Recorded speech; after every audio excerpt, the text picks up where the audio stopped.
네, 한덕의 덕분에 돈 벌어볼 수 있는 시간입니다. MBN골드 최한덕 매니저와 함께하겠습니다. 어서 오세요. 네, 안녕하십니까? 네, 안녕하십니까? 네.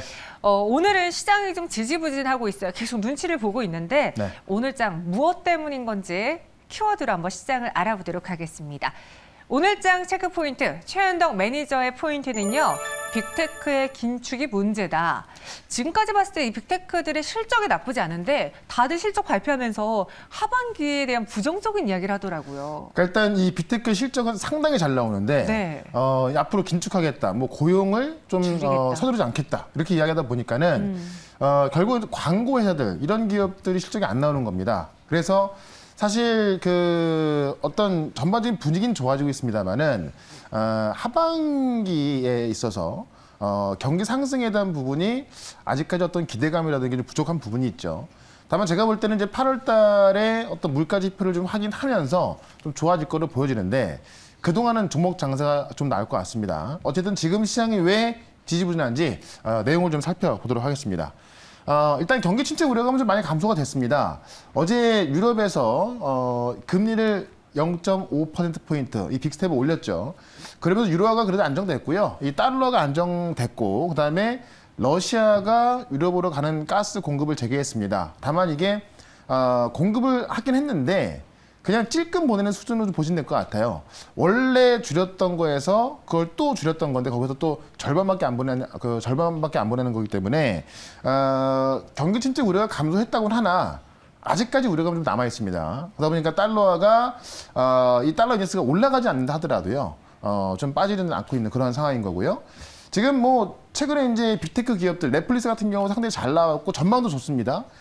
잘 나오고 있는데 3분의 2가 예상을 상회했습니다만은 지금 오히려 이 빅테크한테 어떤 좀 그 돈을 받아야 되는 그런 추종 회사들이 좀 안 나오고 있는 겁니다. 그러니까 넷플릭스 같은 경우도 실적이 좀 잘 나왔고요.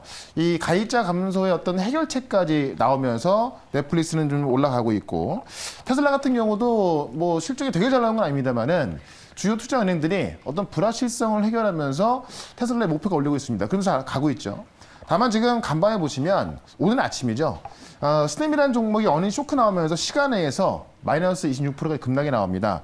지금 이런 빅테크들의 실적이 잘 나오지만은 결국에는 이 비용 절감 분위기가 지속적으로 나와주고 있기 때문에 어떤 이 광고 회사라든가 이 기업들이 광고하기 위해서는 돈 비용을 지불하지 않습니까? 그러면 그 비용을 받는 회사들의 실적은 안 좋을 것이다. 결국 스냅이 대표적인 SNS 기업인데요. 어닝 쇼크 나온 겁니다. 2분기 매출액이요. 예상치가 11억 4천만 달러였는데 11억 1천만 달러 나왔거든요. 그러니까 사실 쇼크가 나오긴 했습니다만 뭐 마이너스 26%가 급락이 나올 정도로 쇼크는 아닌데 이 거시 경제가 어렵다 보니까는 어떤 전망이 힘들다라고 하면서 가이던스를 제공하지 않은 겁니다. 그러니까 보통 가이던스가 좋지 않으면은 말하지 않거든요. 그러다 보니까는 앞으로 되게 어렵게 보는구나라고 하면서 시간 내에서 마이너스 26% 급락이 나온 겁니다. 결국은 지금 이 부분을 살펴본다면은 경기 침체에도 우려가 감소가 되고 있고요.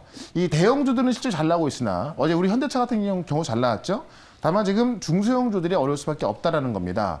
이런 부분이 아마 8월 달에 이제 물가 지표가 좀 확인되면서 물가 지표가 확인된다면은 기업들이 또 투자에 나서겠죠? 그때 아마 좀 안정을 찾을 거로 좀 보여지는 건데 그동안은 어느 정도의 종목 장세가 좀 필요할 것 같습니다. 그래서 최근에도 보시면은 차별화된 종목 장세가 좀 나오면서 가는 종목은 올라갑니다만은 우리가 못 가는 종목들이 더 많이 나오고 있죠. 그렇기 때문에 앞으로 다음 달까지는 이 차별화된 종목 장세가 나올 것으로 보이기 때문에 더욱더 모멘텀이 확실한 그런 종목들로 집중하는 게 좋겠다라고 말씀드리면서 시장보다는 종목을 보자 이렇게 정리를 해드려 보도록 하겠습니다. 네, 시장보다는 종목이 중요하다. 그 안에서의 어떤 종목을 고르느냐가 지금 시장에서 가장 중요한 투자 전략인 것 같습니다. 네. 그럼 오늘은 또 새로운 종목 공개하기 앞서서 저희가 리뷰를 해볼 텐데 어떤 종목부터 볼까요?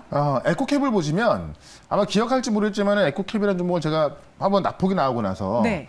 발로 사실 종목이다라고 말씀드린 적이 있어요. 네. 네, 그리고 급등이 나왔다가 맞아요. 다시. 아직까지는 이 자리에 있거든요. 근데 오늘 다시 올라서고 있는 건데 에코캡이 리비안에 공급하는 대표적인 종목이죠. 그러니까 어제 같은 경우에 리비안의 가장 우려스러운 것이 뭐냐면은 지금 이제 어떤 그 테슬라의 대항마로 떠올랐으나 생산을 많이 못하고 있어서 과연 이 대규모 생산할 수 있겠냐라고 했던 건데요.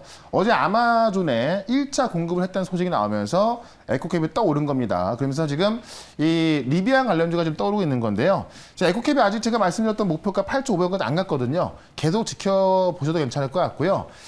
리비안이 저렇게 떠오른 만큼 오늘은 리비안 관련주, 리비안 때문에 지금 좋아지는 그 섹터에 있는 대장주 하나 말씀드릴 거니까는 좀 잠시 뒤에 한번 기대를 해보시고요. 그 다음에 하나 더 보시면은 이 4x4. 딱 일주일 전에, 지난주 금요일날 말씀을 드렸던 건데, 일주일 동안 이제 목표가를 좀 돌파했습니다. 일단 지금 VFX 콘텐츠의 선도 주제다라고 말씀드렸고요. 이 VFX 중에서도 이 초고화질 영상을 만드는데 좀 뛰어나다라고 말씀드렸는데, 차트 보시면 아직까지 뭐 바닥에 있는 것으로 좀 보여집니다. 이제 출발하는 것으로 좀 보여지는데, 저는 추가 상승 충분하다 봅니다만은 일단 단기적으로 일주일 만에 수익을 챙겼기 때문에 좀 수익 매도가 된 거고요. 다만 지금 앞으로 보시면 메타버스 쪽의 종목들이 상당히 세게 좀 나오고 있고요. 지금 애플과 삼성이 이제 연말 또는 내년 초에 이 AR 기기가 나올 것으로 좀 보여지면서 메타버스가 뜨고 있는 상황이거든요. 그런 관점에서 관심 종목은 주의 깊게 계속 보자라고 말씀드리면서 일단은 일주일 동안의 목표가를 돌파했습니다. 이렇게 좀 모멘텀이 확실한 종목들만이 올라와주고 있기 때문에요. 오늘도 좀 모멘텀이 있는 그런 종목으로 소개를 시켜드려 보도록 하겠습니다. 네, 모멘텀이 있는 종목은 무엇일까? 앞서 뭐 리비안 관련주로 저희가 에코캡을 이야기했는데 네. 또 다른 후속주가 나올 것 같습니다. 첫 번째 현덕이 덕분에 종목 키워드부터 알아볼게요. 네. 예고했다시피 리비안이 뜬다. 리비안이 사실 그 예전에 저희가 뭐 정말 차를 만들었어? 차를 팔았어? 이렇게 네. 좀 무시했던 기업이었는데 근데 이제 리비안이요, 사실 차를 보면은 상당히 좋은데 이게 대량 생산이 안 되는 거예요. 테슬라처럼. 그러다 보니까는 이 머스크가 좀 막말을 하게 됐거든요. 네. 뭐 곧 망할 수도 있다 뭐 그랬었는데 그런 어떤 우려감을 지금 이제 뛰어넘어서 생산을 하고 있는 거고 일단은 생산 구도가 좀 올라가지고 있고요. 실제로 이제 아마존에다가 1차 물량까지 공급을 한 겁니다. 내용을 좀 먼저 보도록 할게요. 아마존에서 리비안의 전기차로 배송을 시작했다는 이야기인데 일단은 미국 10개 도시에서 처음 운행을 시작했다고 합니다. 그러니까 아마존이 리비안의 주주거든요. 지분 18% 갖고 있는데 10만 대를 선주문해놨습니다. 근데 이걸 과연 받을 수 있겠냐는 게 가장 큰 문제였죠. 다만 1차 물량을 받았기 때문에 그런 우려감이 좀 해소가 됐다라고 보시면 될 것 같고요. 내용을 좀 보시면은 지금 시카고하고 이제 볼티모어, 그다음에 달러스, 샌디에이고, 시애틀 같은 미국 내 10개 도시에서 지금 운행을 하고 있다는 겁니다. 내용을 좀 볼게요. 그래서 이제 리비안 전기차로 아마존이 배송을 시작했다라고 좀 보시면 될 것 같고요. 승합차 10만 대를 선주문했는데 일단은 1차 물량을 좀 받아서 지금 배송을 하고 있다고 합니다. 어쨌든 이 그 대량 생산이 좀 시작되고 있다라고 좀 보시면 될 것 같고요. 연말이면은 미국 100개 도시에서 수천 대의 아마존 전기 배송 차량을 볼 수 있다라고 좀 이제 그 회사에서 좀 말을 하고 있고요. 2030년에는 미국 전역에서 10만 대의 차량이 운행될 것이다. 그러니까 지금 리비안의 승합차로 아마존이 배달을 한다. 뭐 이런 이야기입니다. 그래서 그 리비안을 보게 되면은 삼성 SDI가 리비안에 배터리 공급을 하기로 했고요. 원통형 배터리 공급을 하고 있거든요. 그래서 리비안에 R1T, 그다음에 R1S까지 공급하고 있는 건데 리비안이 또 지금 대규모 공장을 지금 짓고 있는데요. 그 주변에 또 지금 새로운 공장이 들어서고 있다고 합니다. 그것도 역시나 대규모 공장이라고 하고 있는데 그걸 지금 삼성 SDI로 추정하고 있는 건데요. 이와 관련된 지금 이 리비안 때문에 원통형 배터리가 다시 한번 뜨고 있거든요. 그런 관점에서 원통형 배터리에서 또 대장주 하나 말씀을 드려보도록 하겠습니다. 네, 원통형 배터리와 관련한 대장주, 여기에 리비안도 엮여 있는 것 같습니다. 네. 어떤 종목인지 첫 번째 한덕이 덕분에 종목 공개해 보겠습니다. 에코캡의 뒤를 이어서 TCC스틸을 갖고 오셨어요. 그러니까 원통형 셀을 만드는 기업인데 네. 지금 국내에선 유일하게 지금 LG엔솔하고 삼성 SD에 공급을 하고 있습니다. 원래는 참치 캔 있잖아요. 그걸 만드는 기업인데 지금 이제 전기차에 들어가는 원통형 셀로 지금 이제 만들고 있는 거고요. 이걸 이제 전기 니켈 도금 강판이라고 하는 건데 삼성과 LG에 유일하게 공급을 하고 있습니다. 연간 생산 캐파가 지금 43만 5천 톤 수준이고요. 지금 포항 공장에다가 760억을 투자를 해가지고 이 니켈 도금 강판 캐파를 현재의 2배 수준으로 키울 거라고 합니다. 그래서 증설 계획이 있고요. 지금 실제로도 이제 국내에서 유일하게 공급을 하고 있기 때문에 원통형 배터리가 커지면 커질수록 매출이 클 수밖에 없는 건데 이 원통형 배터리는 처음에 테슬라가 시작을 했습니다만 지금 BMW, 지금 말씀드렸던 리비안까지 해서 많은 완성차 기업들이 지금 원통형 배터리를 가고 있고 지금 오히려 지금 머스크 같은 경우는 내년이 이 4680 원통형 배터리의 어떤 원년이 될 것이다라고 이야기를 하고 있습니다. 그런 관점에서 지금 실적만 본다 하더라도요. TCC3 지금 절대적, 상대적, 저평가 영역에 있다. 이번 연도에 예상되는 영업이익만 407억이거든요. 근데 그렇다면 퍼10만 난다 하더라도 시가총액이 4천억 원 넘어야 되는 건데 지금 현재 시가총액이 3,100억 정도밖에 안 됩니다. 그러니까 사실 성장성도 굉장히 큰데 지금도 뭐 저평가 받고 있어서 관심을 가져보자 이렇게 좀 말씀을 좀 드려보고요. 차트를 좀 보도록 할게요. TCC3를 제가 좀 많이 말씀을 드렸습니다. 차트로 보시면 요 바닥에 있을 때부터 쭉 말씀을 드렸었고요. 지난번에도 말씀드렸었는데 아직까지 어떤 중요 저항선이 14,000원 못 넘어간 겁니다. 지금 다시 올라서 주고 있는 건데 저는 사실 이 가격 자체가 지금 TCC3 바닥이라 보고 있고요. 한번 올라선다면은 새로운 가격대로 올랐을 거로 좀 보여지고 있고 특히나 원통형 배터리 시장이 커지고 있기 때문에 그런 관점에서 주가는 다시 한번 업그레이드 될 것이다 라고 좀 말씀 좀 드려보면서 이 TCC3 같은 경우 좀 중장기적으로 목표가를 18,000원까지 보겠습니다. 지금부터 본다면 한 40%, 50% 수익 나오는 건데요. 단기적으로 갈 수도 있겠습니다만은 중기를 본다고 한다면 충분히 갈 수 있는 가격이기 때문에 18,000원까지 보고요. 손절가는 12,000원으로 대응을 해보도록 하겠습니다. 네, 바로 첫 번째 종목은요. TCC 스틸이었습니다.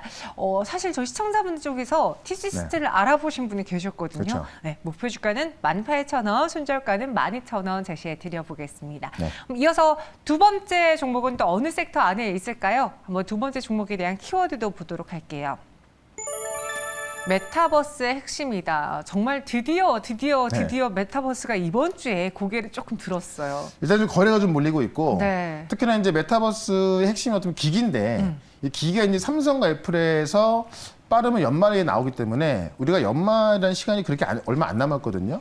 여름 금세 지나갈 것이고 가을 지나면 연말입니다. 그러면 이 기기가 나오기 시작했을 때가 메타버스 시장이 본격적으로 클 때라고 좀 보고 있습니다. 그런 관점에서 지금 주가가 바닥에 있을 때 한번 관심을 가져야 될 것 같은데 내용을 좀 먼저 보도록 하겠습니다. 애플의 메타버스, 그러니까 XR 기기라고 하죠. AR, VR 기기에서 확장 현실이라고 해서요. 그걸 다 포함하는 거를 이제 XR 기기라고 하는데 내년 초에 출시한다, 애플이. 그래서 이 부품 생태계가 확장될 것이다. 결국에는 하드웨어가 좀 나와줘야 관련 컨텐츠가 같이 떠오를 거 아닙니까? 그래서 이 하드웨어가 나오기 시작한다는 얘기고요. 보통 이 하드웨어 들어가는 부품들을 대부분 국내 기업들이 좀 공급을 합니다. 그래서 뭐 LG 디플, LG 이노텍 같은 경우도 있고요. 지금 쭉 나와 있는 건데 내용을 좀 먼저 보도록 할게요. 애플이 내년에 1세대 XR을 내놓을 거로 좀 보여지고 있고요. 이미 2세대 제품에도 개발에 착수했다고 합니다. 그래서 올해 이제 우리나라 부품 장비 업체들이 올 4분기 양산을 목표로 애플이 하고 있기 때문에 4분기부터 실적이 나올 거란 이야기고요. 핵심 뭐냐면 올레도스라고 해가지고요. 이 OLED에 있어서 한 발 더 나간 개념으로 좀 보시면 될 것 같은데 실리콘 웨이퍼 위에 이 유기발광단에도 이 OLED를 붙이는 걸 말하는 겁니다. 그래서 선명도가 기존 OLED보다 더 좀 선명해지는 겁니다. 그러니까 이 메타버스 핵심이 뭐냐면 내가 실제 이 현실 세계에 들어와 있는 걸 봐야 되는 건데 화질이 안 좋으면은 실감이 안 되겠죠. 그만큼 화질이 중요한 건데 바로 올레도스가 그걸 해결하고 있는 거고요. 지금 메타버스 기기가 시장에서 매해 80% 고성장하고 있는 건데 사실 이 80% 고성장을 이끌고 있는 것은 메타의 지금 오큘러스 퀘스트거든요. 근데 지금 이 시장에 애플하고 삼성까지 들어오게 되고 또 구글까지 들어가고 있기 때문에 이 빅테크 기업들이 더 들어온다면은 이 성장성은 훨씬 더 커질 걸로 좀 보여집니다. 그런 관점에서 연말에 좀 출시가 기대가 되는 이 기기를 좀 보면서 관련 하드웨어 중에서 이 올레도스와 핵심된 그 기술을 갖고 있는 그 종목을 말씀을 드려보도록 하겠습니다. 네, 올레도스 디스플레이에 탑재되어 있다. 또 애플의 SR 기기가 내년 출시된다고 하니까 뭔가 기기와 관련된 종목이지 그렇죠. 않을까 싶어요. 하드웨어. 네, 여러분들도 많이들 아시는 종목일 것 같은데요. 바로 두 번째 현동이 덕분에 종목 공개해 보도록 하죠. 네. 정말 언제 선익 시스템을 다시 보나 네. 했는데. 제가 작년에 많이 말씀드렸는데 맞아요. 쭉 한번 올라갔다가 지금은 뭐 메타버스 종목도 다 그렇지만 많이 빠져 있거든요. 그러니까 네. 충분히 바닥에 있기 때문에 지금부터 좀 접근을 하시는 게 좋을 것 같고요. 이 OLED 디스플레이의 증착 장비를 만드는 업체입니다. 그래서 삼성 디스플레이, 덕산 네오룩스, 두산 소루스 같은 주요 기업에 좀 공급을 하고 있고요. 중국의 BOE에도 이 올레도스 양산용 증착 장비를 수주한 적이 있습니다. 그래서 이 올레도스에서는 국내에서 1등으로는 보시면 될 것 같은데 이 소형 OLED 증착기 시장에서 점유율 세계 1등입니다. 그래서 지금 300mm 웨이퍼 양산 장비 생산하는 유일한 업체로 좀 보시면 될 것 같고요. 이거를 2017년도에 중국에 공급을 했습니다. 그리고 주요 AR, VR 디스플레이 제조업체에 다 공급을 하고 있습니다. 여기에 뭐 다 지금은 이 선익 시스템의 장비를 사용하고 있기 때문에 이 디스플레이의 어떤 매출이 커진다. 그러니까 기기가 많이 팔리고 매출이 커진다 한다면은 이 선익 시스템의 장비가 계속 많이 쓰이는 거거든요. 그런 관점에서 어떤 하드웨어의 어떤 그 성능이 좋아졌을 때 선익 시스템이 갈 수밖에 없다라는 겁니다. 그렇게 좀 생각을 좀 해보시면 될 것 같고요. 이 선익 시스템의 차트를 좀 보도록 하겠습니다. 차트 보시면 작년에 이제 그 연초까지도 한번 시세가 쭉 한번 났다가요. 지금 충분히 바닥에 있습니다. 요때도 일단은 올레도스 증착 장비를 공급한다는 이야기 나오면서 상한가 들어 급등했던 건데요. 지금 다시 고자리에 와 있거든요. 지금 충분한 바닥에 있기 때문에 좀 안전하게 접근할 수가 있을 것 같고요. 아직까지 충분한 거래가 안 들어와 있습니다만은 거래가 들어온다면 주가는 좀 올라가 있을 것 같습니다. 그래서 좀 바닥권에 접근하시고 일단 역시나 이 종목도 목표가를 짧게 보는 것이 아니라 좀 중기로 24,000원까지 보자라고 좀 말씀드리고요. 지금부터 가게 되면은 거의 한 40% 수익 나는 거거든요. 뭐 24,000원까지 보시고 손절가는 16,000원으로 대응을 해보도록 하겠습니다. 네, 손절 가격 16,000원 제시했고요. 목표 주가 24,000원 이야기해 드렸습니다. 최근에 저희가 좀 자동차 부품 이야기도 많이 했었는데 네. 어제 현대차의 실적이 나오고 지금 기아의 실적이 나왔거든요. 네. 기아 실적 한 번만 보여주세요. 네. 이번에도 또 좋은 호실적을 발표하면서 우리가 예상했던 것보다 더 잘 나온 것으로 보여지는데 영업이익이 2조 2,341억 원 역대 최대 분기. 그러니까 기아가 네. 1조 8천억 정도 예상했었거든요. 네. 근데 지금 거의 한 5천억 정도 더 나온 건데 이게 어제 현대차 같은 경우도 맞아요. 환율 효과 때문에 거의 한 6천억 더 나온 거예요. 그 기아도 그런 것 같고요. 어쨌든 지금 숫자로 잘 찍혀주고 있으면서 지금 리비안 효과에다가 지금 최근에 자동차 부품 장비 종목들이 상당히 좀 좋아지고 있습니다. 네. 그런 관점에서 사실 다른 쪽은 못 간다 하더라도 이 자동차 부품 장비 종목들이 시장을 좀 주도하는 모습이 보여지고 있기 때문에 이 차별화된 장사가 좀 펼쳐지고 있습니다. 그런 관점에서 종목들로 잘 접근을 좀 하면 좋을 것 같습니다. 알겠습니다. 그런 이야기 또 어디서 들어볼 수 있을까요? 네, 오늘 바로 4시에 무료방송 시작하는데 시장만 보면 좀 답답할 수가 있죠. 그렇기 때문에 제가 시장을 맞추지 말고 네. 종목을 봐라라고 말씀드렸는데 8월 달에도 차별화된 종목 장세가 좀 예상이 됩니다. 그런 관점에서 종목 말씀드릴 거니까요. 4시부터 시작하는 무료 방송 유튜브에서 최현덕 검색하셔가지고 들어오시면 되겠습니다. 알겠습니다. 저는 최현덕 매니저님과 함께 봤고요. 여기서 보내드릴게요. 고맙습니다. 네, 수고하셨습니다.